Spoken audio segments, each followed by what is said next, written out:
Welcome to Exploring Possibilities. I'm your host, Cheryl Sitz. Since 2012, Mario Rosales of Tech Life Balance and I have been airing inspiring, insightful conversations with all kinds of change agents who are raising the vibration on our planet. It's the intention of our show to explore possibilities and shift perspectives in holistic, spiritual ways. You'll hear how various industry experts discover and share their deepest passions to make a bigger difference in the world. You can subscribe on iTunes, Stitcher, or Google Play. And do me a favor, please come back and rate the show so that new people can find us. We'll introduce our next guest in just a moment. Have you ever gone to a social media seminar and you have the online experts telling you, get a blog, get a website, get on social media, all this other stuff? By the time you're done with that seminar, that online expert is very good at frying your brain. The funny part is, you come back home, you get in front of the computer, and you're lost. Hi, I am Mario with Tech Life Balance. I see this all the time. You spend so much money and still don't know what is going on with your online presence. And you probably don't need all of that. Let me go ahead and translate Geek to English for you and show you what you really need, because you don't need it all. You probably only need a few components. You have a great message out there, and I would like to hear it, and I definitely want to help you put it out there. I am Mario Rosales with TechLifeBalance.net. I produce this podcast because I love distributing messages. Let me help you distribute your message. Hi, it's your host, Cheryl Sitz. And when I'm not doing this podcast, I enjoy offering live or remote coaching sessions to help my clients explore their possibilities. Maybe you have a physical pain and you've never really gotten to the emotional root cause. Wouldn't it be nice to be free of that? We can do that together. We can also explore what it is you really want or what's really holding you back and get rid of that too. There's lots we can do together. Contact me, CherylSitz.com. Now on with the show. You know, this show is now reaching thousands of listeners each week, and I just can't understand why you wouldn't want to reach those listeners and tell them about your products and services. If you work in this niche and you're passionate about it, which you are if you listen to this show, definitely reach out to us at journeyofpossibilities.com and find out how you can get your ad featured on our podcast. We'd love to tell the world about you. Well, today we are recording this on Inauguration Day, and I love synchronicities, and today's guest is perfect for this event. Radio and TV reports named Dr. David Gruder America's Integrity Expert in 2008. Over his 40-plus year career, he's founded or been a board member for numerous for-profits and nonprofits, has been featured in Forbes 17 times, and has given hundreds of keynotes, training programs, and media interviews in 8 countries on 3 continents. Why is Dr. David Gruder such a sought-after thought leader and trusted advisor for diverse leaders, entrepreneurs, and professionals? Well, clues can be found in his personal and book awards for politics and society, social change, leadership, collaboration, conscious business, psychology, health and wellness, and self-help. Needless to say, you are in for a real treat. You can find him online at drgruder.com, and we are delighted to welcome him here today. Hi, Dr. Gruder. Oh, hi, Cheryl. It's such a pleasure to be with you. We are so glad to have you, and it's such a perfect day for this conversation. I want to be talking to somebody about integrity anytime there's an inauguration of a new leader. It's a perfect time to talk about integrity. It is, isn't it? Well, I'd like to start by kind of exploring you a little bit. May I ask what led you into all of this extensive work that you've done on integrity and leadership, as far as you personally? Yes, of course.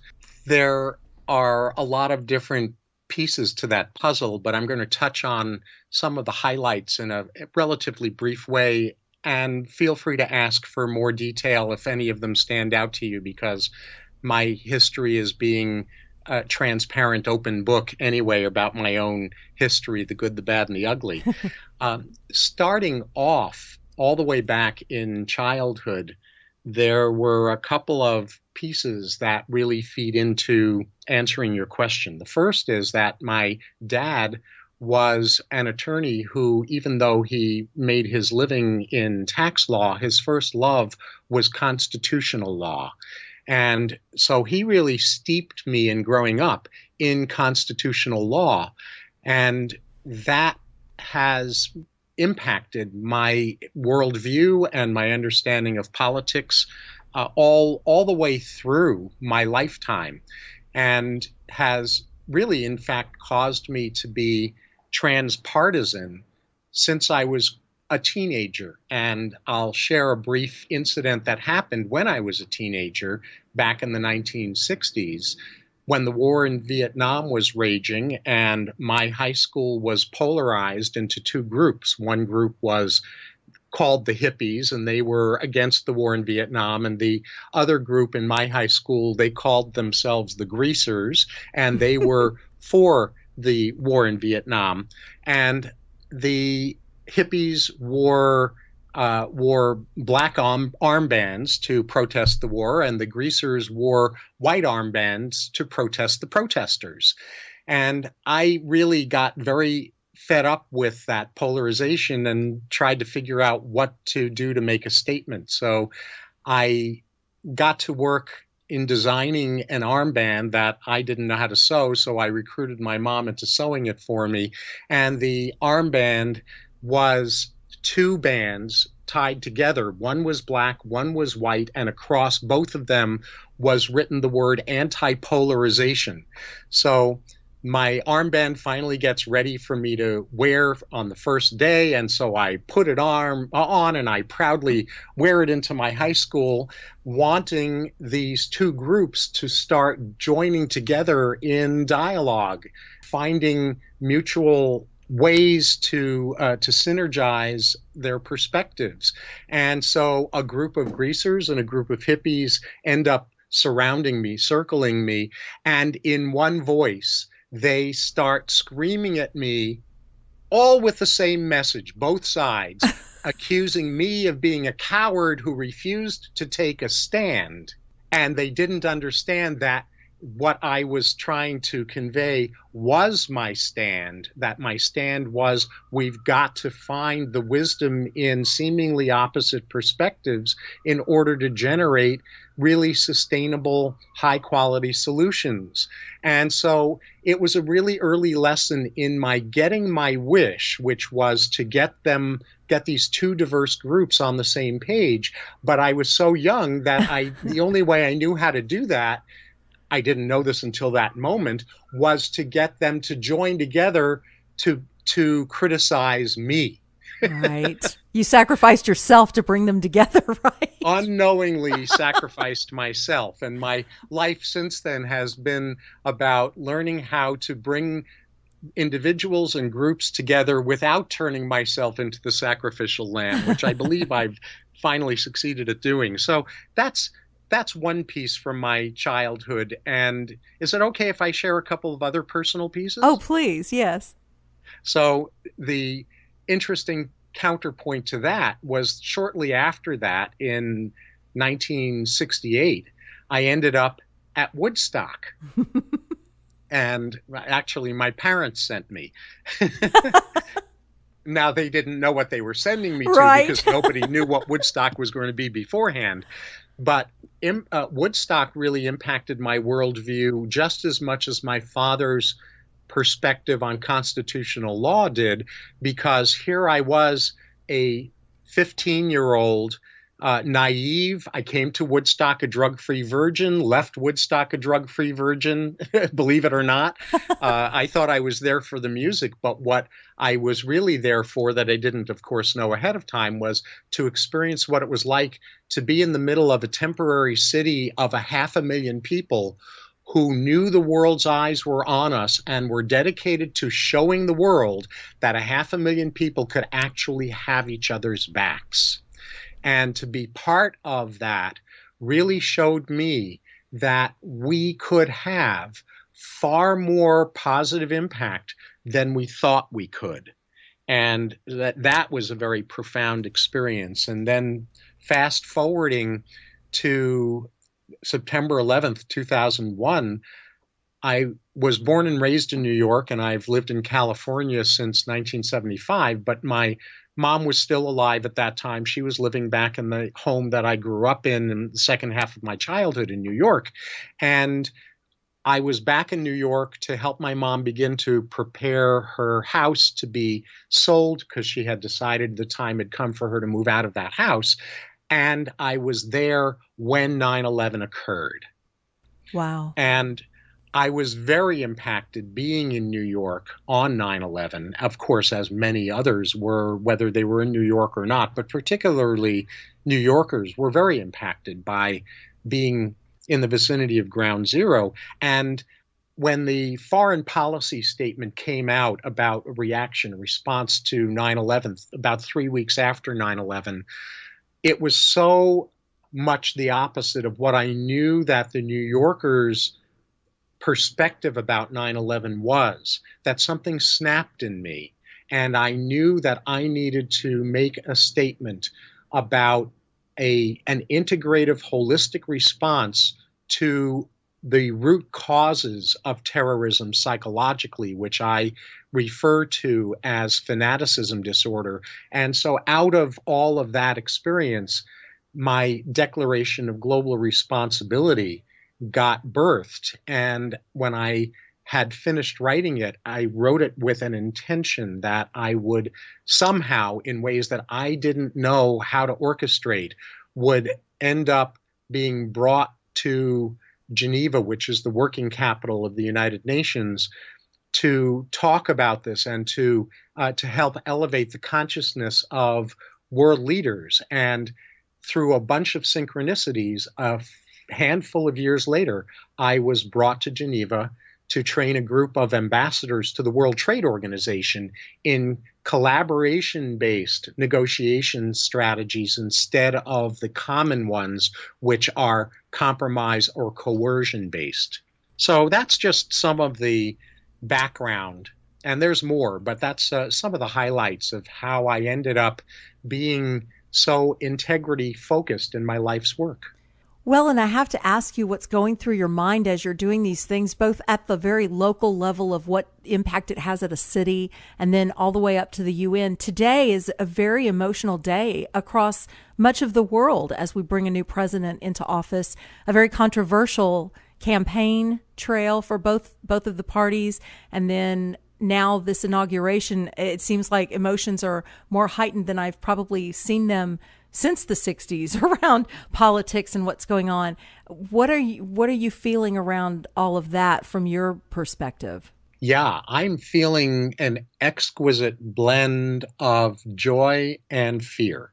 And the reason for each, the joy part is that I've been aching for a shift in our society where we finally stopped being controlled by the status quo, and where there would be mold breakers that would emerge in positions of influence who wouldn't be beholden to business as usual.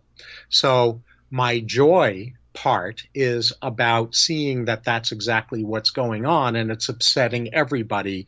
And my fear part, of course, is that with great power comes great responsibility, to quote the Spider-Man world. Yes. And actually, that was Spider-Man's grandmother, I believe, who said that to Spider-Man when he first became Spider-Man.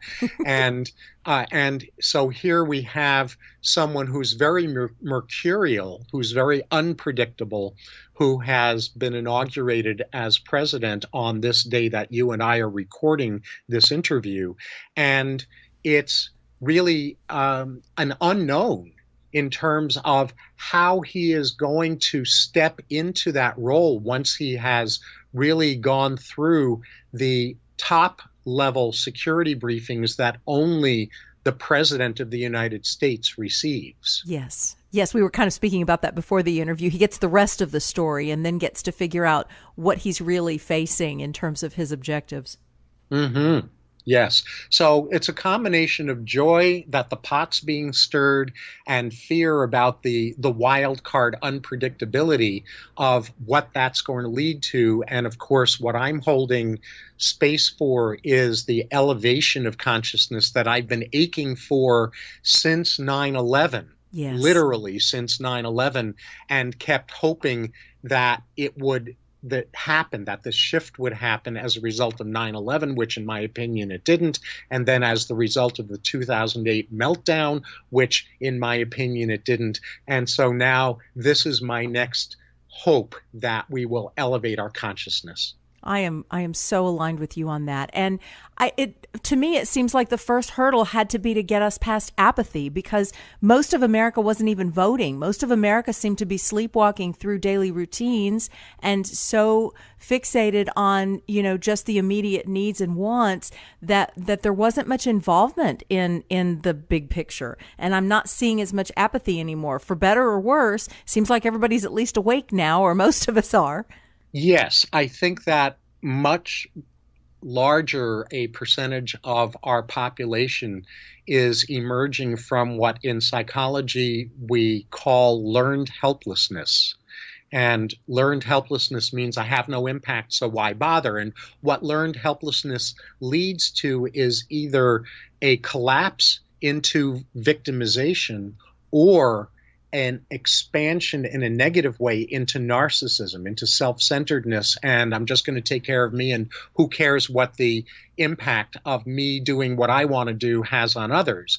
And so now we've got a greater awareness and a greater involvement, and at the same time, the form that that's taking, Cheryl, is hyperpolarization, this kind of rightness addiction about how wrong people with different perspectives from mine must be, and not just how wrong they are, but how ill-intended they must be because they don't think like I do. Yes. I'm seeing relatives unfriending and putting up walls against other relatives, friends abandoning friends. It's like the polarization is really extreme right now. And I guess that's why I'm so excited to have you on the show, because you do have such a higher perspective of this whole scene. Is this just a natural part of the evolution of what we have to go through in our awakening, is to be that polarized? Or what do you feel about that? Yes, double-edged sword here. So yes, because of choices that we've made and refused to make as a society over the last 40 or 50, actually, frankly, the last 60 or 70 years, this is a necessary, in my opinion, evolutionary step. Did we need to take this hyperpolarization route theoretically? No, I think we didn't. Theoretically, right. But because of the delusional version of the American dream that was installed in our society using propaganda techniques back in the 1950s, we have, I think, had no choice but to get to this extreme position in order to finally wake up and ultimately get beyond the hyperpolarization back into a state of synergy, a state of working together through our very diverse perspectives, just like the founders of this country found a way to do on the constitutional floor when they were creating the U.S. Constitution. They found a way to get past their extreme vitriol with each other on the constitutional floor. Even sometimes fistfights broke out. But at the end of the day, they would go out and have drinks together at night, because they knew that even though they had very strong disagreements about how to create the country they wanted to create, they all knew they were on the same page around its overall guiding purpose and vision. And that is something we have to reclaim as a country, is that we are all on the same page about our higher intentions, so that we can engage in vigorous debate about how we get to express and bring into the form of policy, procedure, choice making, how that vision comes to pass. Well, it's interesting when you look at, you talk about that we are all on the same page at the higher perspective.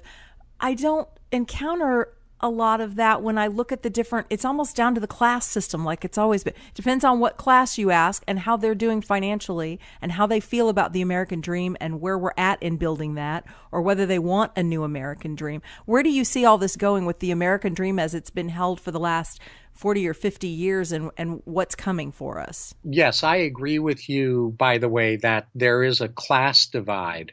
I think that there's a constitutional divide on top of that, because in my experience, the vast majority of people either have forgotten or never learned what America's mission statement is. In fact, most people that I have talked to for years don't even know that this country has a mission statement. It's the preamble of the U.S. Constitution. And the divide that I see is one group being militant in its insistence around the primary importance of individual freedom, and the other group being equally militant in its insistence around the primary importance of the common good. And both groups forgetting that the mandate, that the mission statement of our country is a psychologically audacious mission statement, which is about making decisions in government and as citizens that grow from a healthy relationship with the built-in tension between the equal importance of preserving individual freedom and promoting the common good. So I see that divide between the personal freedom advocates and the common good advocates, not just the class divide. So you've done so much work in this. Where do you see bridging that? How do you see us coming back together around those two seemingly contradictory pieces? Yes, it's a wonderful question. And I see people coming together when they finally understand the profound differences between the version of the American dream that was installed in our society in the 1950s, called the American dream, and what the original American dream was, that is so beautifully captured in the Declaration of Independence and the Constitution. Those two versions are at odds with each other, and maybe the thing to do next right now is to contrast those two visions. Absolutely. You are spot on. It is so true. We are all caught up in our careers and our jobs and buying our house and getting our cars and getting a very 50s dream is still kind of, I think I'm encountering a lot more people that have become disillusioned with that and figured out that's not their dream. But overall, I do still think a lot of people are still worried about what's in it for me instead of what's in it for we. So how do you think we get their attention back on the Declaration of Independence and what the mission is? If I may, I'll do a brief description of the anatomy of the 1950s version of the American dream and contrast it with the original version. Please do. Okay.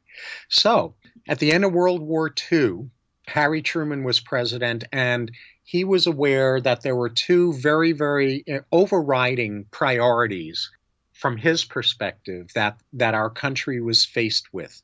The first was keeping the economy growing in peacetime, because the reason that the United States recovered from the Great Depression, that one of the big reasons, I should say more accurately, was through a wartime economy. And Truman knew that, and he wanted to figure out a way to keep the economy growing in peacetime so our country didn't become dependent on war in order to grow economically. The second concern that he had was that he was afraid, as many others were at that point in time, that what happened in Nazi Germany could happen anywhere, including in the United States. So he wanted to minimize the chances that that could happen.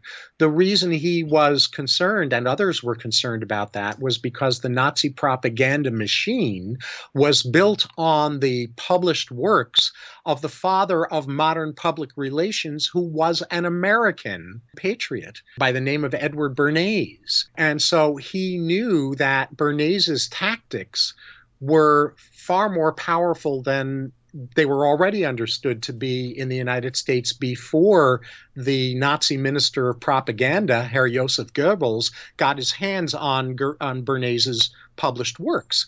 So Truman organized a group of politicians and business people and charged them with the task of coming up with a plan to handle both of those concerns simultaneously, keeping America's economy growing in peacetime and minimizing the chances that what happened in Nazi Germany could happen here. And what they came up with was what they called the American Dream, which was installed in the United States using Edward Bernays' propaganda tactics in the 1950s. And what it's built on is the opposite, or a distortion of the original American Dream. So let me do that contrast now. Okay. The original American Dream has as its pinnacle, if you can imagine a triangle, and at the pinnacle, the top of the triangle, is the pursuit of happiness. And at the corner of both corners of the base of that triangle, you have at one corner on the base personal freedom. And at the other corner in the base, you have social responsibility. And the combination of freedom and the common good was going to synergize with each other to enable the pursuit of happiness to occur. Well, in the 1950s, the pursuit of happiness at the top of the triangle got redefined as excessive consumerism. Amen. Excessive consumerism. Nothing wrong with things and stuff and lifestyle and adventures. Nothing wrong with that. But when we equate those things with happiness, the game is over. We're stuck. We're trapped. So the pursuit of happiness got redefined as excessive consumerism. Freedom got redefined as conformity. Freedom got redefined as, here's the version of what we're pursuing. We're pursuing the 1.8 kids, I'm being facetious, the two-car garage with the private house with the white picket fence and the vacations and all of the latest consumer toys and electronics and gadgets at the house. Yes. And what responsibility got redefined as was overwork, because the people in the workforce had to work longer and longer hours to climb a corporate ladder in a job they weren't necessarily thrilled with, for a company whose values they weren't necessarily thrilled with, in order to love, quote unquote, their family by providing their family with enough money to get all of those things that were defined as the new version of happiness. And this perversion of the American dream is directly responsible for every single one of the social deterioration dimensions that most of us know about that have occurred in our society, in business, in government, in overtaxation, in every aspect of society since the 1950s. That is so true. And you know, the other thing that seems to have gotten redefined or re-emphasized, the pursuit of happiness became the pursuit of happiness. All those things that we redefined in the rest of the triangle led us chasing the dream that was ever elusive because we couldn't get enough. It was maddening. It is maddening still for a lot of people. It's a never-ending loop. It's a bottomless pit, because this is why, by the way, that by the 1960s, consumer debt had skyrocketed already by then to unheard of levels prior to then. And of course, it's gone way out of control since then, because there was a built-in shortfall between what people were bringing home in their paychecks and the amount of money that was necessary in order to fulfill the promise of the American nightmare, the 1950s version of the American dream. And that's why people are trying to step off that merry-go-round now, because they're seeing that is a hopelessly dysfunctional happiness formula. But the problem is they've forgotten, or they never learned, what the original happiness formula's anatomy and ingredients were, so they don't know what to replace the faulty version with. I love that. Hopelessly dysfunctional. Boy, that really nails it. You described it well. So is there a graceful way that we can move from this American nightmare, as you just coined it, into a more balanced American dream? I mean, we really are in a place of defining a new American dream, aren't we? We are. We're in the process of what I hope will result in a 21st century expression and embodiment of the original American dream. And as a psychologist, to answer your question, one of the key ingredients in making the shift is to remove the notion that there's an enemy here. What we are seeing is unintended consequences that have come from largely noble intentions. So there's no enemy here. Truman's desire to create an economy that grows in peacetime and to minimize the chances that what happened in Nazi Germany could happen here, those are noble intentions that happened to give rise to a faulty formula. And as most of us know, when an innovator, a thought leader, hatches something new that's never been seen before, by definition, they can't have all of the wisdom of foresight to forecast what the unintended consequences of that vision might be. Bernays had no idea that when he published his writings about how to do social engineering, which is what he called it, to mold public opinion, that Joseph Goebbels would get his hands on his published writings and fashion the Nazi propaganda campaign around that. Einstein, when he stumbled into the law of relativity, E approximates mc squared, he didn't say, oh, goody, goody, now we can create nuclear bombs. Unintended consequences of noble intentions. Yes. If we remove the enemy, the delusion that there's an enemy here, we can then sit back and say, unintended consequences, loving mistakes here, as I call them, loving intention, mistaken expression. Now let's just simply stop blaming an enemy and start creating the way out. It's such an interesting day to be speaking these words because there's protest walks going on across the country. There's a lot of right versus wrong, me versus you, foe, enemy, foe, friend or foe. There is still an enemy language going on here, and it's very prominent today. How do we get to a place where we can rise above this and actually see a bigger picture for ourselves? Is this where we could benefit from some of your work? Tell me which books you would send someone to that's really outraged about the election today or can't really find the good in what's going on. Sure, happy to do that. And yes, I agree. I'm back in high school again.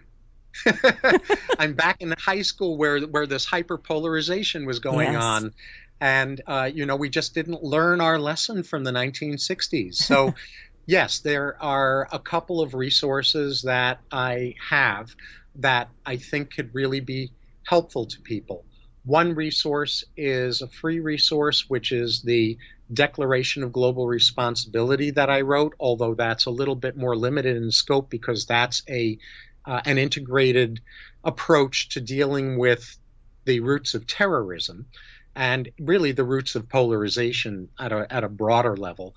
Another resource that's a low-cost resource is the book of mine that won 6 of my 8 book awards, which is The New IQ, How Integrity Intelligence Serves You, Your Relationships, and Our World.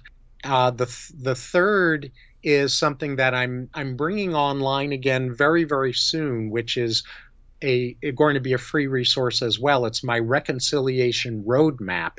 It's a step-by-step roadmap for rising above and making the most of our differences on behalf of creating sustainable solutions rather than on behalf of increasing our polarization. And when my Reconciliation Roadmap is available again, it'll be featured on the homepage of my main website, drgruder.com, although it will also be available directly through the URL reconciliationroadmap.com.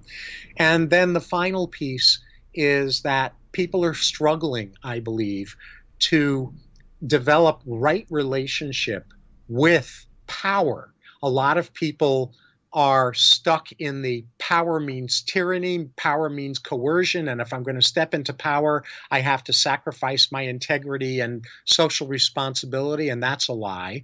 And then there are other people who are so angry at the power addicts, the power drunk, the power tyrants, that they've gone into adolescent rebellion, and whatever the power drunks are doing, they stand in direct opposition to that, and that's equally dysfunctional. And then the third dysfunctional reaction to power is to become the ostrich, to stick one's head in the ground and say, I've got no power, there's nothing I can do. So I have a course that I just launched, which is on ethical personal power effectiveness. And so that resource is another one of mine that I think is going to be very important in helping the shifts happen that need to happen on the individual level and on the leadership level. This is just such a valuable conversation to be having right now. I really want to say thank you for taking the time to have this conversation with us today, because there are a lot of people who are going through all of those different reactions to power, especially today. There's the quote unquote winners and the quote unquote losers, and there's really nobody in between. I'm not meeting too many people that are apathetic about this one. They're either really happy or they're really angry. Mm-hmm. Yes. And you know, the term in between, Cheryl, I think is a really important term that you've brought up, because a lot of people think of the in between as this very bland, boring gray area between one extreme and another. And that is because most people have been trained in a very inferior problem-solving strategy called compromise. Yes. And compromise is not what I'm advocating. Compromise is a backup plan when the superior problem-solving method proves impossible because one or more parties are unteachable or unwilling to collaborate.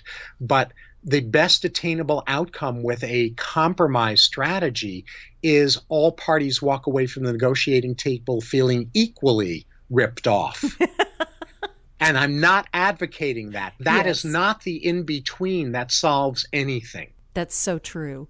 What I found from just working at the mediation table for a while with some of these volatile family situations, and it's kind of the same because we are all a family in this nation and we're a global family. And when emotions ramp up, reason seems to go out the window. There's very little listening going on and a whole lot of yelling and screaming. And so if nobody's listening, we can't get anywhere anyway. What is like the first step to even get us to stop and listen and actually breathe and take a moment and be present in this conversation? Great question. I go into a lot of detail about the mechanics of how to do that in my ethical personal power effectiveness course, and also in my full spectrum anger literacy and effectiveness course. And what it's about is really getting a skill set developed that, number one, helps us distinguish between when we are in our thinking mind, our intuitive connection, our higher human self, versus when we are in the middle of what I now refer to as a reptile brain takeover. And when people are screaming at each other, their reptile brain has taken over. And what that state is that most people don't really understand is that when we are so stressed inside ourselves that we are generating stress chemicals, norepinephrine, adrenaline, cortisol. Those chemicals go straight to our brains, and their function in our brain is to turn off our cortex, the thinking part of our brain, and to turn on our limbic system, our amygdala, our reptile brain. And so we deteriorate into being animal brain reactors. Yes. And when we are flooded that way, when our brains have been taken over by those stress chemicals, we cannot, by definition, think our way out of a paper bag, because the part of our brain that's capable of thinking has been shut off temporarily by those chemicals. Yes. So any attempts to have rational discussions when our brains are flooded with those stress chemicals can never succeed until those stress chemicals have been reabsorbed out of the brain back into the midsection of our body where they came from in the first place.